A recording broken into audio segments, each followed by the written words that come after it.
साथियों नमस्कार। मैं आर के अमोल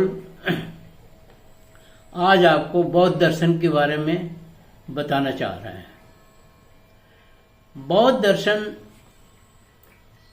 भगवान बुद्ध का ही दिया दर्शन नहीं है, क्योंकि उसमें बौद्ध जुड़ा हुआ है, इसलिए वो उनका ही दर्शन नहीं है। ये सर्वमान्य दर्शन है और सबके लिए है, और सभी जो है इसका पालन करें तो काफी कुछ जो है समाज में उन्नति, समाज में समानता, समाज में बहुत सारी चीजें आएंगी। बौद्ध दर्शन में 4 आर्य सत्य हैं। पहला सत्य संसार सत्य है। दूसरा सत्य तो फिर जीवन में दुख की संभावना है। अगर आपके जीवन में दुख है तो दुख का निवारण संभव है, ये तीसरा सत्य है। चौथा सत्य है यदि आप अष्टांगिक मार्ग का संकल्प लें तो दुख का निवारण संभव है। अष्टांगिक मार्ग क्या है ये संक्षेप में ही बताएंगे आपको, इसका विस्तृत वर्णन हम किसी अन्य एपिसोड में आपको देंगे। पहला है सम्यक संकल्प, सम्यक जीविका। सम्यक जीविका, सम्यक विचार,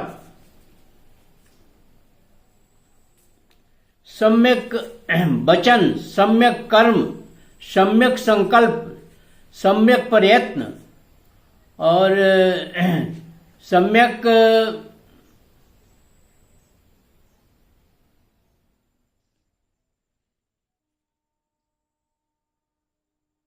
सम्यक दृष्टि। ये इतनी चीजों का आप पालन करें। इसको विस्तृत से तो हम बताया ही हमने कि बाद में बताएंगे, लेकिन इन चीजों का अगर पालन करें, जीवन में इनको करने का संकल्प लें तो आप बहुत सुखी रहेंगे। दुख आपके पास आएगा नहीं, दुख से आप निवृत्त हो जाएंगे। दूसरी चीज जो बताने जा रहे हैं वही बौद्ध दर्शन के अंतर्गत वो भी है। वो ये है कि किसी भी परंपरा, तथ्य या रीति रिवाज को इसलिए मत मानिए कि वो अनादिकाल से चला आ रहा है, या उसे किसी धर्मोपदेशक ने या किसी बुजुर्ग ने या किसी ऋषि और मुनि ने कहा है। उसकी विवेचना करें। आप अपने स्वयं विवेचना करें और विवेचना करके ये देखें कि यह मानव कल्याण के हित में है या नहीं। अगर मानव कल्याण के हित में नहीं है तो उसको मानने का कोई अर्थ नहीं होता। मानव कल्याण के बारे में जैसे जात पात, छुआछूत, ऊंच नीच, कुरीतियां, तरह तरह के ढोंग, पाखंड, आडंबर और उसके अंतर्गत अनेक प्रकार के फैली भ्रांतियां एवं अस्पष्ट झूठ जो बहुत सारे मानव दुखों का कारण है। मानव दुखों का कारण यही है, ये आप समझ लीजिए और इस चीज को गांठ बांध लीजिए कि मानव दुख जो है, जो बुराइयां हमने बताई हैं या जो चीज ऊपर बताई हैं, यही मानव दुख का कारण है। अगर ऐसा नहीं हो तो मानव दुखी नहीं होगा। अतः अपना एवं समाज का विकास, जीवन यापन, कल्याण की अंतर्गता को जन्म से पाप पुण्यों का या कर्मों अथवा भगवान भरोसे सोच को तुरंत तिलांजलि दे दे और अपनी सोच में सुख, मान, सम्मान, कल्याण एवं विकास की भावना लाए। ईश्वर, धर्म या अनेक प्रकार के देवी देवताओं के बारे में कहे गए या बताए गए सारे तथ्य मनुष्य के दिमाग की ही उपज है, न कि कहीं और से आए हैं। बौद्ध दर्शन में अहिंसा परमो धर्म बताया गया है, जिसका प्रचलित अर्थ जीववध तक सीमित नहीं है, बल्कि व्यापक संदर्भों में जात पात, छुआछूत, रंग भेद, ढोंग पाखंड, आडंबर फैलाकर शोषण, गरीबों एवं महिलाओं का अनेक प्रकार से तिरस्कार, उपहास एवं शोषण, शिक्षा से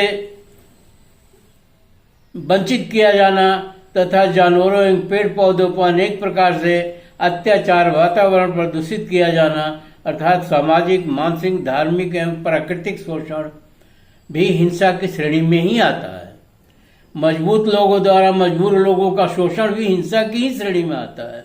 बौद्ध धर्म में महिलाओं, दलितों एवं निर्बल वर्ग लोगों से कोई भेदभाव नहीं है और नहीं इसमें पूजा पाठ से कोई पाप धुलता अथवा समाप्त होता है, जिसके कारण बौद्ध धर्म में भ्रष्ट एवं अन्यायी अर्थात हिंसक पैदा नहीं हो सकता। बौद्ध धर्म पूर्ण रूपेण यथार्थ, समतामूलक, अहिंसक, आडंबरहीन एवं व्यवहारिक है। अतः तथागत गौतम बुद्ध को समाज की तरफ से बारंबार नमन। अब एक चीज और आपको बताना चाहते हैं कि जो चीजें आपने सुनी है या अभी हमने बोला है उसका मनन और अध्ययन भी आप स्वयं करें, उसकी विवेचना भी आप स्वयं करें और विवेचना करके उसको अपने जीवन में लागू करें और देखें कि समाज के अंदर आपकी प्रतिष्ठा भी बढ़ जाती है और समाज में एक सुखी वातावरण जो है पैदा होता है, जिससे समाज उन्नति करेगा और एक सद्भाव का वातावरण पैदा होगा। न कि ढोंग पाखंड आडंबर को कंप्लीट तिलांजलि दीजिए और कंप्लीट उसको छोड़ दीजिए, पूरी तरह से छोड़ दीजिए और उसमें कहीं कोई चीज नहीं है। बस इतना ही, अगले एपिसोड में आपको और बताएंगे।